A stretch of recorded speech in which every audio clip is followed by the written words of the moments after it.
Let's get going here. This is the Unit 5 outline for our congressional unit. And so, what I'm going to do, just an overview, I'll talk a little bit about the founding of the Congress. And then, as far as structure goes, this is really the constitutionality of the Senate, the actual members themselves. And then we'll also get into members and their elections. We'll talk about the powers within Congress, so the constitutionality of what they do, both legislatively and otherwise.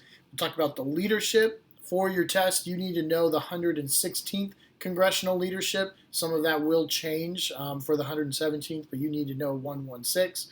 And then we'll talk about influences once people are voting within Congress, talk about the committees, and then we'll get into the legislative process, how a bill becomes a law. Now, while there is a lot of different pieces, so to speak, with this, I hope that this outline kind of helps you understand the scope. So we talk about what Congress does, how they pass laws, and then what else they do, even the dynamics of things going in Congress. So, diving in, talk about the evolution of our Congress. Originally, the founders, and we can say specifically with Madison, because we've spoken so much about Federalist 10. Okay, and so Federalist 10, and also talking about Federalist 51 here too, with the separation of powers. But these things, the fear is of mob rule. That factions would be a detriment to democracy. Okay, and so this is our concern, is that we want to make sure our fear, I suppose this is the same, but honestly, the purpose is to have a strong legislative branch, so you have a strong centralized government with a bicameral legislature. And so we have the House and the Senate. Okay, and so this, offers from, so we could say from Fed 10, Fed 51, Fed 10, solution to the problems of factions, right? We cannot destroy the factions, but only control them. And so if we're controlling the factions, we could say that the solution to the problem of factions is this strong central government. I do apologize, keep doing this. Okay, this is Fed 10, and then Fed 51 is a separation of powers.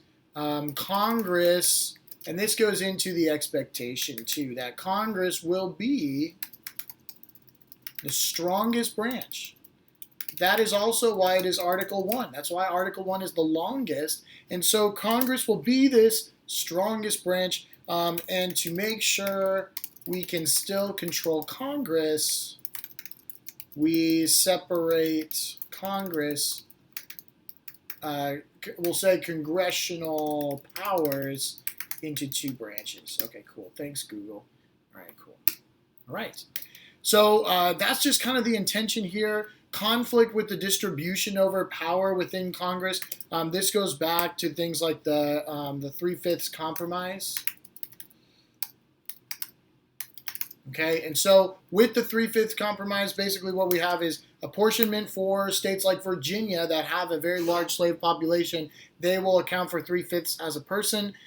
This also is related to the construction of the Electoral College. But understand, with the distribution over power, we're also talking about, two representatives instead of one for the Senate. It does end up being two. We do apportion, differently now. I'll get into that in a moment too, but just the number of people. All right. So a lot of context here. That's just, I guess, how I do things. But congressional structure with a term is 2 years. Okay, is always 2 years. Now, the House, you will serve a fixed term that is different than the Senate. But a congressional term, the 116th Congress is 2 years. An adjournment is where you end a session, and it's usually just like a motion in Congress. And this will happen at different points in the term, right? So you would, for example, adjourn Congress for a holiday, okay? Okay, great. So then when you talk about the powers of the president to adjourn Congress, that we will get to later. The House of Representatives. So the size of the House of Representatives right now is 435 members. It is determined by Congress. So this means that Congress, based on census data, I could say the House size is based on census data, funded by Congress. And as far as drawing the lines, I mean, that is done by the state legislature. But ultimately, you know, the House does play a large role in that. The elections themselves is every 2 years. And no limits on spending.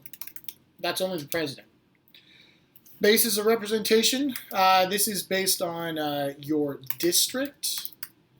And the districts, the district lines, the districts are drawn by state legislatures.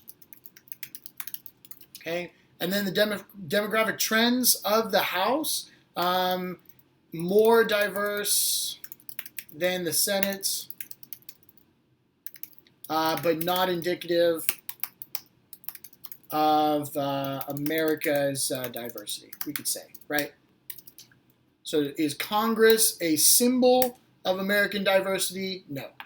More so in the House, but not, not super great. Terms, fixed length, okay?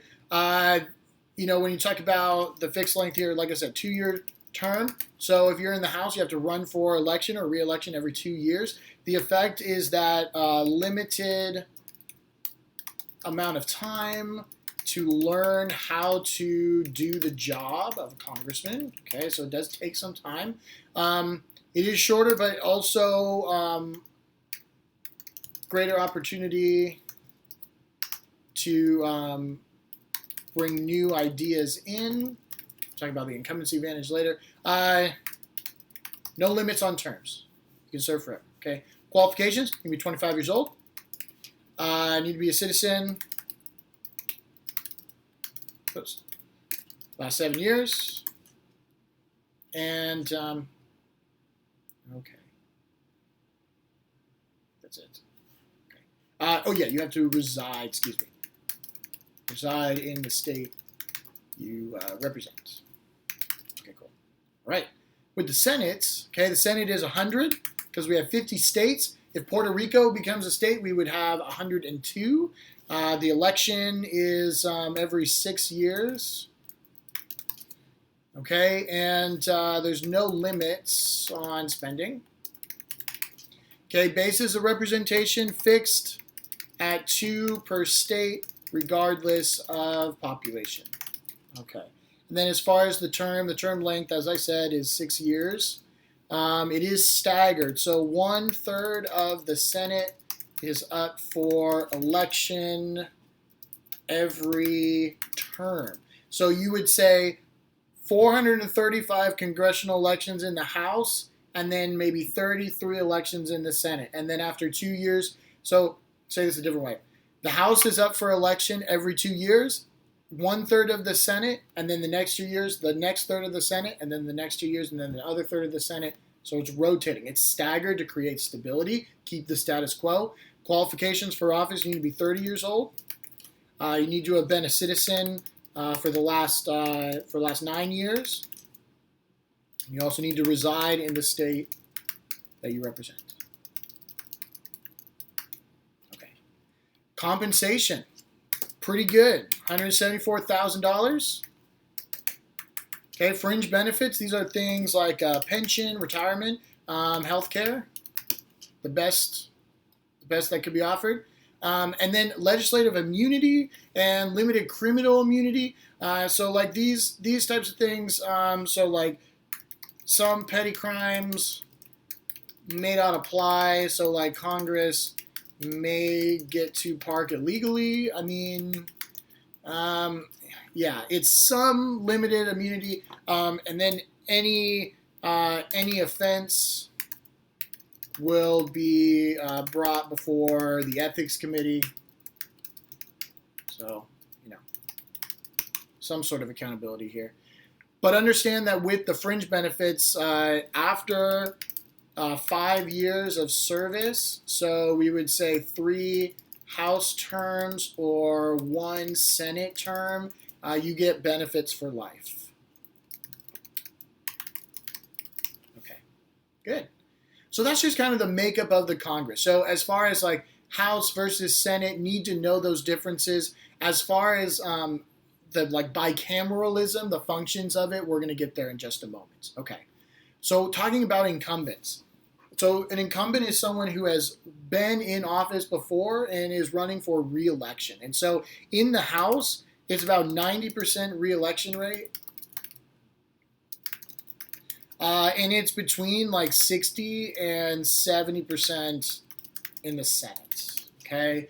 So why? Why does this happen? Well, oftentimes there aren't serious contenders. Part of the two-party system could lead to that as well.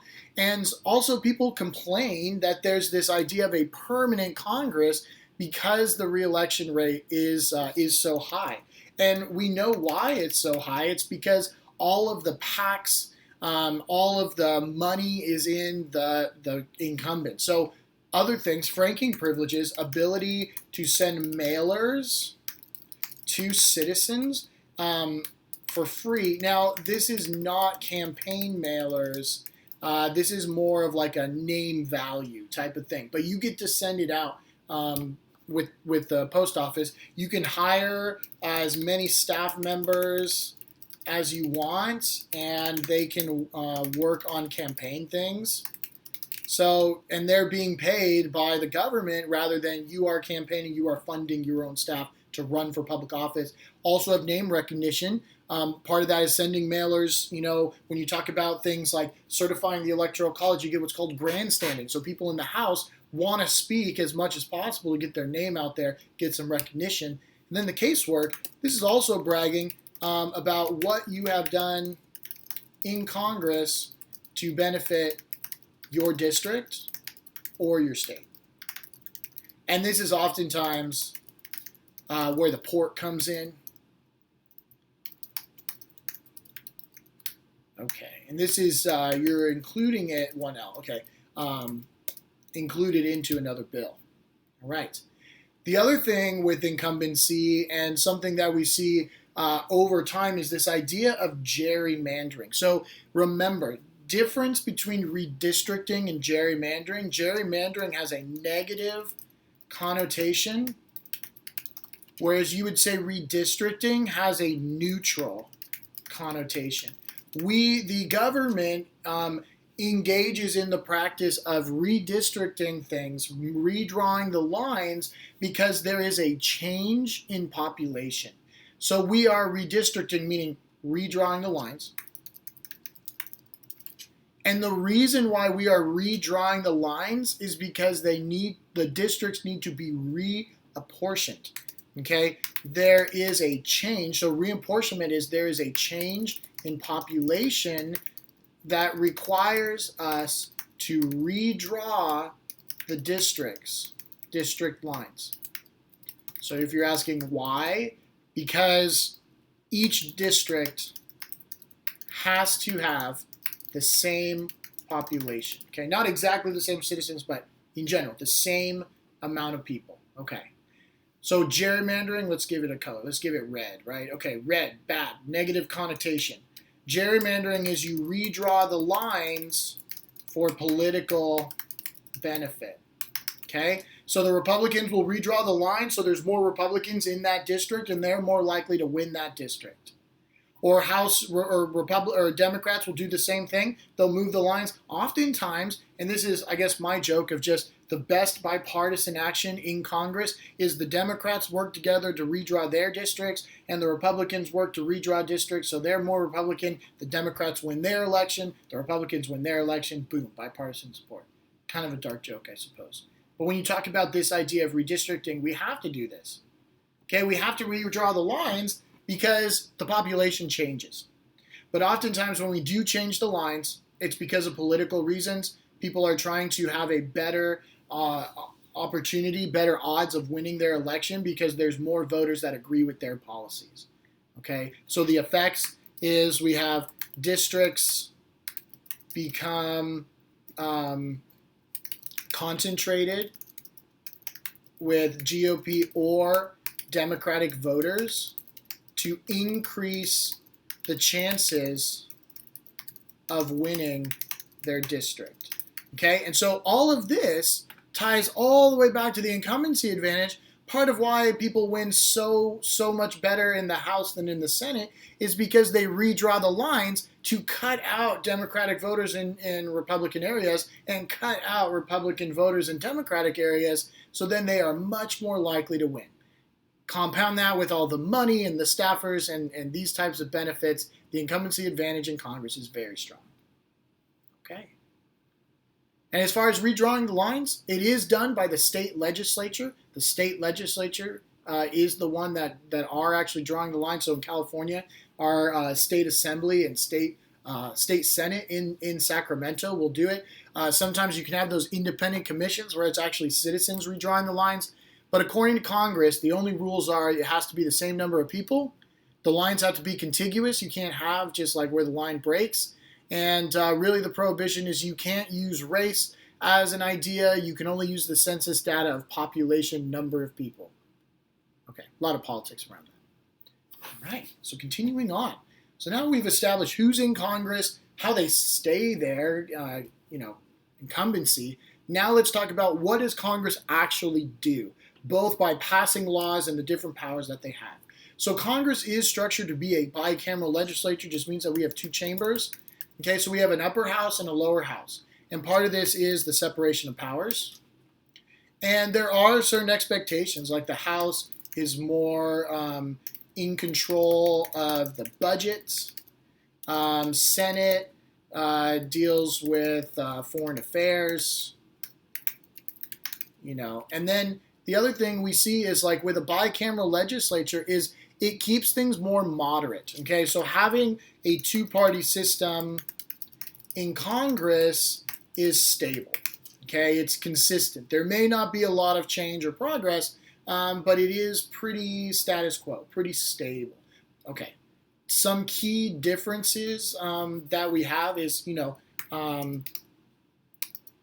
how they're chosen. Well, I guess not anymore because both are by direct vote. But as far as differences in the chambers, it's 435 versus 100. You have limited debate versus unlimited debate. There's like a prestige of the Senate compared to the House. And just understand, I would go back to the slides in the Congress notes to kind of see, but just know that there is a difference between the two chambers. And I'll get into more of that in a minute. Keywords that you need to know. You need to know expressed and you need to know implied. The expressed powers of Congress, these are going to be in Article 1 of the Constitution. Okay, so hint, hint, wink, wink. Okay, utilize the Constitution for any essay question that asks for a power of Congress, okay? And you know a lot of these. Coin money, sorry about that. They can, declare war. Okay, they have, in the Senate, sign treaties. Okay, they would approve justices, things like that, okay? A lot of things you need Congress for. The other branches, specifically the executive, cannot do it on their own. Article 1. These are where those powers are. So you should quote Article 1, Section 8. Commerce Clause, right? Necessary and Proper Clause comes here. Now, Necessary and Proper Clause is in the Constitution, but this clause, going back to Unit 2, right? This clause enables the Congress to create laws that are not expressed in the Constitution. And this is used to increase the power of Congress and the federal government over the course of U.S. history. And that's what we've seen. And then we talked a lot about that in Unit 2, so maybe check back your notes for Unit 2. We also talked about this strict versus loose construction. We talked about this with the Federalists, right? So the anti-Federalists, and I would say like modern conservatives, so we'll say conservatism, this is modern conservatism, believes that you should interpret the Constitution based on original meaning by the Founding Fathers. Okay, whereas more like liberalism, modern liberalism, they're really looking at interpreting the Constitution as more of intention implied based on interpreting the Constitution, I guess with the modern day context. Okay, and so powers of Congress go within this as well. And so the idea of being a conservative member of the federal Congress, they want to make sure that they are doing what they can to protect state sovereignty, to make sure that they are making laws that are in line with the original concept of the Constitution. Whereas liberals, Democrats, are more in favor of this loose interpretation of the Constitution, that we should use things like the necessary and proper clause to make laws that are things that may not have been mentioned. So healthcare would be a good example of this. All right. I will get into how a bill becomes a law at the end of this, but as far as some powers that Congress has that do not relate to laws, treaty ratification, that's just in the Senate, confirmation of appointments, ambassadors, chief of staffs, things like that, that is also just the Senate.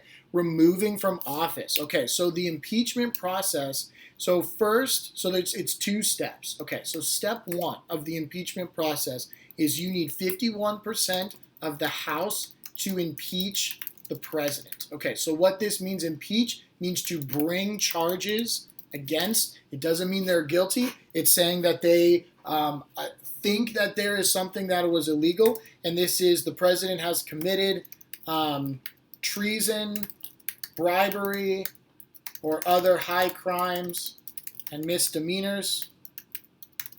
Okay, yeah, misdemeanors. Okay, cool, yeah. So misdemeanors. So if they think that they have done that, the House will file articles of impeachment, and if they get 51% to vote in favor of that, it goes to step two, which is the Senate, and the Senate needs a 2/3 majority vote to remove the president from office. And basically the Senate holds a criminal trial, right? They'll have lawyers speak, they'll present the case, they'll have experts speak as well, and hold a criminal trial. And so it's 2/3 majority to remove the president from office, or the president stays in office and is acquitted of the charge. Okay. Impeachment has only happened a few times in our nation's history. Andrew Johnson, most prominently. That case, there was a little bit of bribery with the senators going on there too. We had Bill Clinton in the 90s, and then Donald Trump during his administration as well. Now, as far as other things that Congress can do, constitutional amendments. Okay, so go back to the first unit, right? The process. How do you pass constitutional amendment? Also a two-step process. In the Constitution, it says step one, you need 2/3 of both chambers of Congress to pass the amendment. And if that happens, step two, you need 3/4 of the state legislatures to approve, or to ratify the amendment. Okay, it's happened 17 times in our history. 16 out of the 17 times it's happened this way. Okay. The last thing is oversight. Oversight is investigation into the actions of another branch. Usually the executive branch. Okay. Yeah, so you have specifically, for example, the Oversight Committee. Okay, their job is to open investigations and question the actions of the executive branch. Okay, Nixon really hated the Oversight Committee. Okay, so if that helps you remember it, Nixon didn't like the Oversight Committee. Well, Nixon was shady, so there you go. But these are things that Congress does that is not related to passing laws, but it's still very important constitutional things that Congress does. Okay. Moving right along, Leadership in Congress, as I mentioned, you need to know the 116th Congress.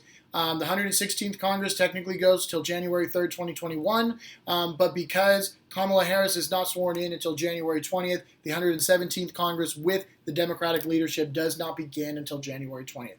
For your test, you need to know the 116th Congress. I will go over the 116th Congress here. So right now, Speaker of the House is Nancy Pelosi. They serve as the presiding officer. They are the ones that help with the schedule, or I guess you could say the agenda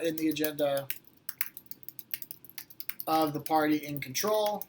Okay, so they have the power to put the bills on the floor. I think one of the most important powers is being able to appoint committee chairs. Okay, so think of being like, for example, power of being the Rules Committee chair, or the Oversight Committee chair. Okay, those bring a lot of power. Presidential succession. Okay, so if VP dies, if POTUS and VP die, Speaker becomes POTUS. Okay, also acts as acting POTUS if there is a tie in presidential election and no POTUS chosen by January 20th. Okay, highly unlikely. All right, but Speaker, very, very powerful, kind of like the general. The general of the military here would be the Speaker of the House. Okay, now your majority and minority leaders. Okay, so the majority leader here would be Steny Hoyer. And then your minority leader is Kevin McCarthy. Okay, so they're kind of the next in line. They're kind of your colonels going out. The selection process is they are chosen as usually loyal to the party. Their role is they're going to help with the day-to-day scheduling, things of that nature. Okay, and then you also have the majority minority whips. You don't need to know the names of the whips, but you do need to know what they do. They whip the vote into shape, meaning that the whips make sure that members of Congress are voting in favor of the interests, we'll say, of their party. Cool. Okay. Now going to the Senate, the president of the Senate, known to us on Earth as the vice president. So the president of the Senate is Mike Pence. Okay. They are the presiding officer. They are the chair with the gavel, moderating rules of procedure. All right, it's your turn to talk. Now it's your turn to talk. Powers is they cast the tiebreaker. Okay, but oftentimes, vice president's a busy person. They got to be off and doing their other duties as VP. So oftentimes the president pro tempore steps in, and this is the longest serving member of Congress, of the Senate. And so this is Chuck Grassley from Iowa. He's the longest serving member. And the duty is to fill in as the presiding officer when the VP cannot be present. So during the certification of the Electoral College, Pence is there. Pence is presiding over it, and if Pence has to make the tie-breaking call, he will step in as the tiebreaker here. But most times, President pro tempore is running the show in the actual rules of procedure. Now, there's no speaker.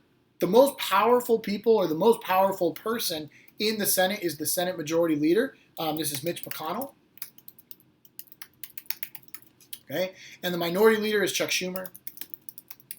Okay, understand that this will change. This will change as well. The House will not change with the 117th Congress. But understand the Majority Leader. Okay, so similar roles to the Speaker of the House. Okay, they will appoint committee assignments and committee chairs. They'll also schedule debate, and they decide which legislation makes it to the floor from the committees. Cool. All right. So, yeah, similar to Speaker of the House. Okay, minority leader, same thing, but for the other party, they would not have the power to decide. Only the majority leader would be able to do that. And then majority-minority whips, same thing. No difference, just different chamber, right? Okay. So when you talk about the actual committees themselves, how do we make up the committees? Now, the committee assignments, these are completed by the Senate Majority Leader and Senate Minority, and then in the House, the Speaker and House Minority, okay? And there is always, so as far as party committees, there's always bipartisan plus one for the majority party, and that called the chair. So we can say, e.g., so 11 on ethics in the House. So we know it's a Democratic majority. So it'll be 5 Dems. It'll be 5 GOP and 1 chair who's a Dem. Okay, so it's one more than what you have. And so it's always bipartisan. House leadership, Senate leadership decide who's on the committee. Senate majority leader, Speaker of the House, they will decide who is the chair, but this is the makeup of the committee. And subcommittees, too. Everyone has to be on one committee. You can be on more than one, though, but everyone is on one. Okay. And the scheduling agenda, this is done by the leadership here, too. Okay. Good. Moving right along. Just a little bit, this is not on your test, but this is something that could show up on the AP exam, so I just want to go over it. We will do a practice question, or have done a practice question on these ideas. So when you think of someone who is leading in Congress, how do we decide how they vote? What are their, the different incentives that they may have to vote for different things? So when you look at congressmen, are they serving as a delegate? Okay, so someone that would represent the best interests of their district, because what they're doing is getting things that will benefit them. So you could say Ted Lieu puts a job stimulus amendment into a congressional bill that will help the 33rd District of California. It doesn't help the nation, but it helps us in the 33rd District of California. Ted Lieu serving as a delegate in Congress. Now, oftentimes, congressmen will serve as a trustee. They'll serve their own personal convictions. I would say someone like Rand Paul is a good example. Okay, Rand Paul is a libertarian, is a third party, but as a trustee, he really does what he thinks is right, and specifically with the libertarian values. But also, the voters of Kentucky wouldn't vote for him if they didn't think that he represented this. But I think Rand Paul might be a good example of this. Okay.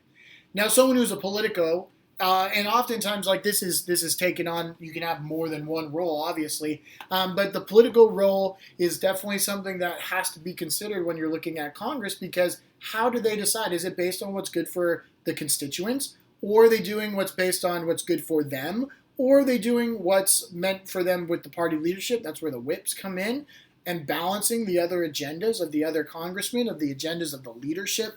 How might they, as a single congressman, find their way within here? And so a political role is weighing all the different competing agendas, whether or not you're doing that for yourself or for your constituents. All of these things play a role. And one thing that we say, the world that makes the world go round in Congress, is reciprocity. Quid pro quo. You vote on my bill, I'll vote on your bill later. And so law grilling is the exchange of favors by congressmen. And this is, a lot of what happens within Congress is the political role. Well, what can you do for me? Or how can you sweeten that deal for me? This would be an example too. Perhaps Ted Lieu is serving as a politico, trying to make sure he can get a favor, but at the same time do it for his district. All right. Now, one thing that we have in Congress are these things called caucuses. Different than when we've talked about the Iowa caucus. This caucus is an informal committee in Congress. So some examples, you have the Black Caucus. So it's members of the House and Senate of African American descent to focus Congress on racial equality and social justice issues. Okay. Same thing with the Freedom Caucus. Okay. So the Freedom Caucus is so members of House and Senate in favor of Congress focusing on libertarian issues. So you can't have a committee called the Black Caucus. You can make a select committee maybe on racial justice, but it wouldn't really be a committee. It has to be an informal group. It's kind of like an informal team that forms. Same thing with the Freedom Caucus. Okay. Which leads me to one of our last things. We're almost done here. Doing great. So the committee system. The committees are formal, whereas caucuses are informal. And the committee system itself is used to propose and draft legislation. And the committees will also investigate. So when you talk about how does Congress function, well, these expressed powers, these implied powers, these institutional powers, how do they get this done? Well, they get it done in the committee process. Okay. So I went over this a little bit, but selection of committee members, we know that this is completed by the congressional leadership. Okay. Proportionality of the overall partisan balance, I went over this as well. I guess it's better to be redundant than to not go over it, but just understand that it'll be even number bipartisan and then +1 from the other party. And so this is just how it's done. And the importance of the right committee, this is what you call specialization. So for example, Brad Sherman. Okay, one of our congressmen, the 30th district, I think it's the 30th district.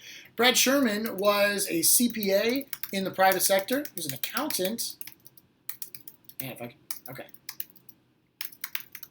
Okay, so he's a CPA, and now he is serving in Congress on the Ways and Means Committee. Deals with finance. Okay, so he's doing something that he's well suited for. Former military on the Veteran Affairs Committee, that makes sense too. Specialization. Okay, selection of committee chairs. Okay, so we know that this is done by the Speaker or Senate Majority Leader. This is a big deal. It's like your team captains. Okay, and these individuals, they need to go out and they need to make sure that they fulfill their role. The power of the chair. They have discretion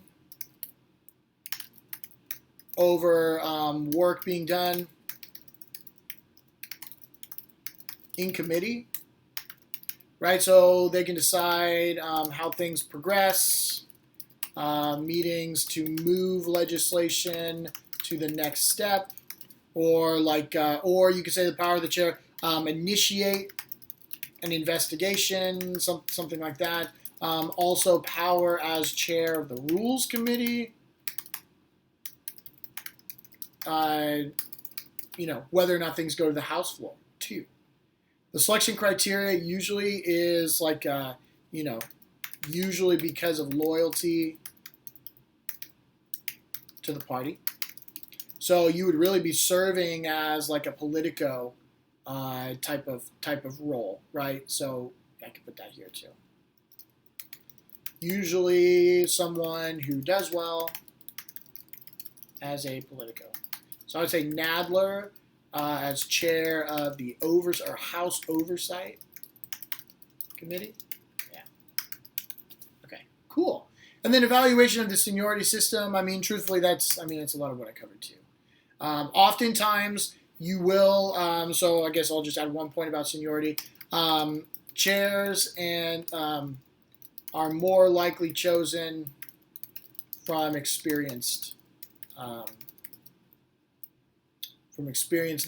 congressmen, and understand the power of the speaker, the power of the majority leader. That is a vote by the Congress. They decide who their speaker is. They decide who their majority leader is. Okay, good. So when we talk about committees, different types of committees. Standing committees are permanent,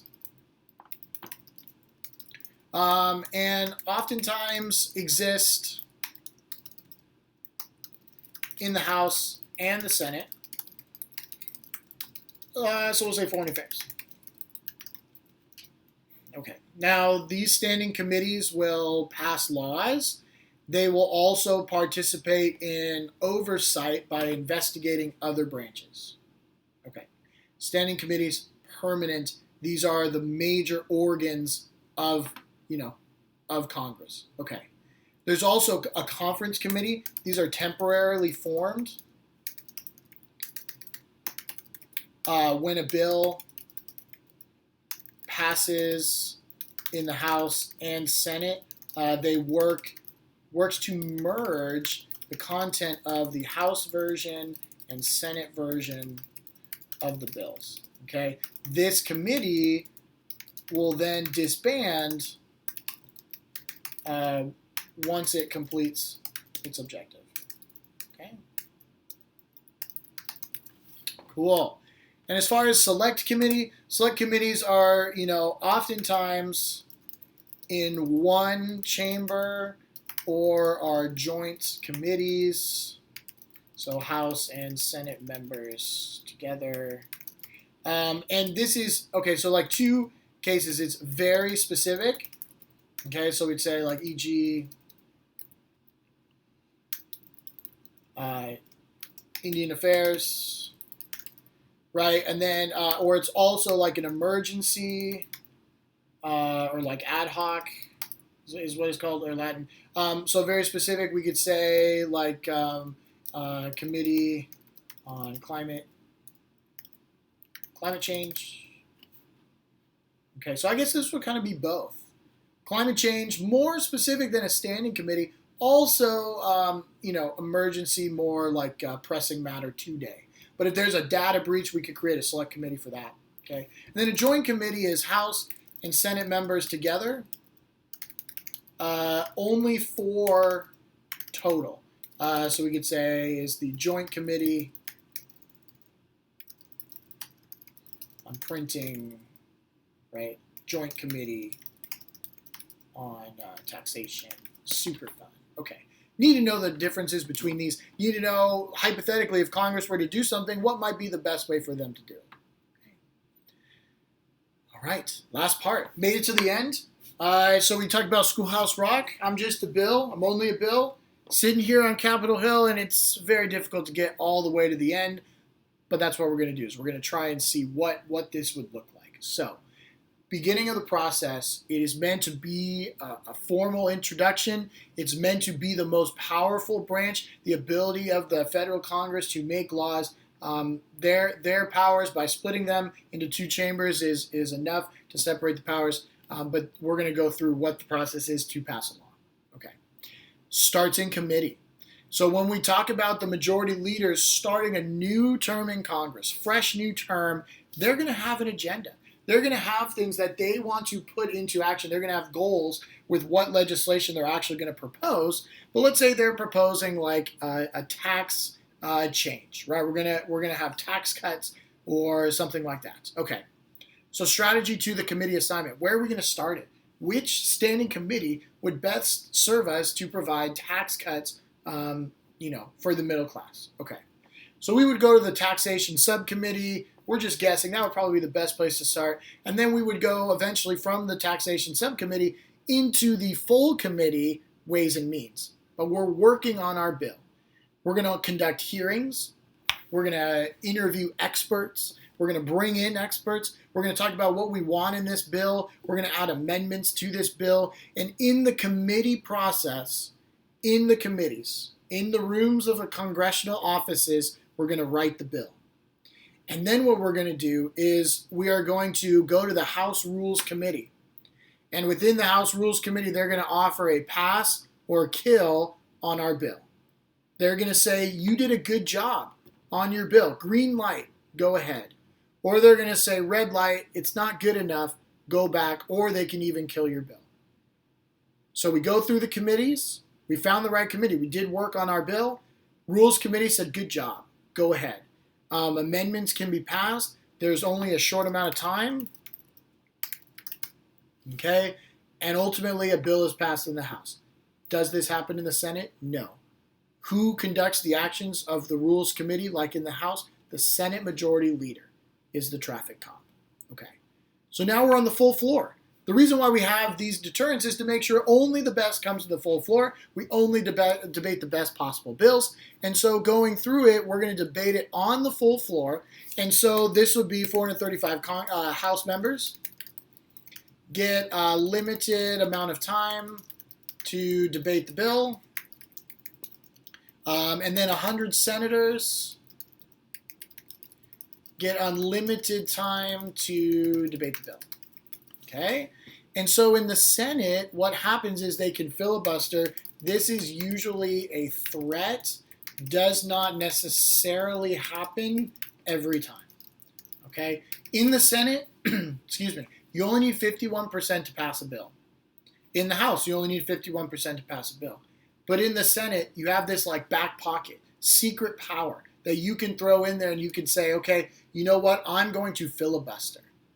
Okay, so this is a stalling tactic, changes the threshold needed to pass a bill.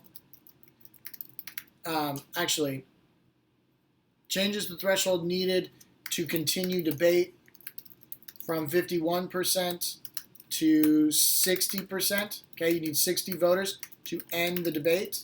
Okay, if you don't end the debate, you cannot vote. And if you cannot vote, the bill dies. So like I said, it's not used every time.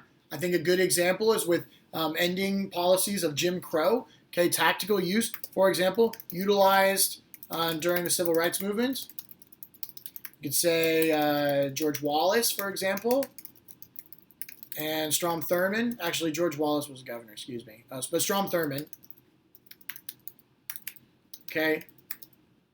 Strom Thurmond filibustered on the Civil Rights Act of 1964 to delay a vote and hopefully prevent any vote so that this could not become a law. He failed, so they got this. But the point is you're having your normal debate, and then the filibuster is like this super debate that if you want to cut off the super debate, you need 60 senators. And that's very difficult to do. So oftentimes when senators do not want a bill to be passed, they will filibuster it, which means that you need 60 to end it, and most likely you can't get 60. And so oftentimes it can't end. So one debate, wink, wink, that we look at is, should the filibuster be overturned? Should the filibuster be modified? That's a good type of argument that could be made. Okay. Cloture is when we end a filibuster debate. And now you need 60 senators. Okay, cool. Now oftentimes you get amendments. So these are parts of the bill that are added during the floor debate portion, okay? And oftentimes you get these writers who, are attempting to get casework or to make a name for themselves by tying themselves to the bill, okay? So oftentimes this was like in the Senate. So Joe Biden and criminal justice bills coming out of Delaware. Now, I don't know. We haven't talked about this much, but a lot of these deal with like the three strike rules. A lot of things that we discuss now with, kind of overturning issues of systematic racism. Joe Biden did have a hand in that. Okay.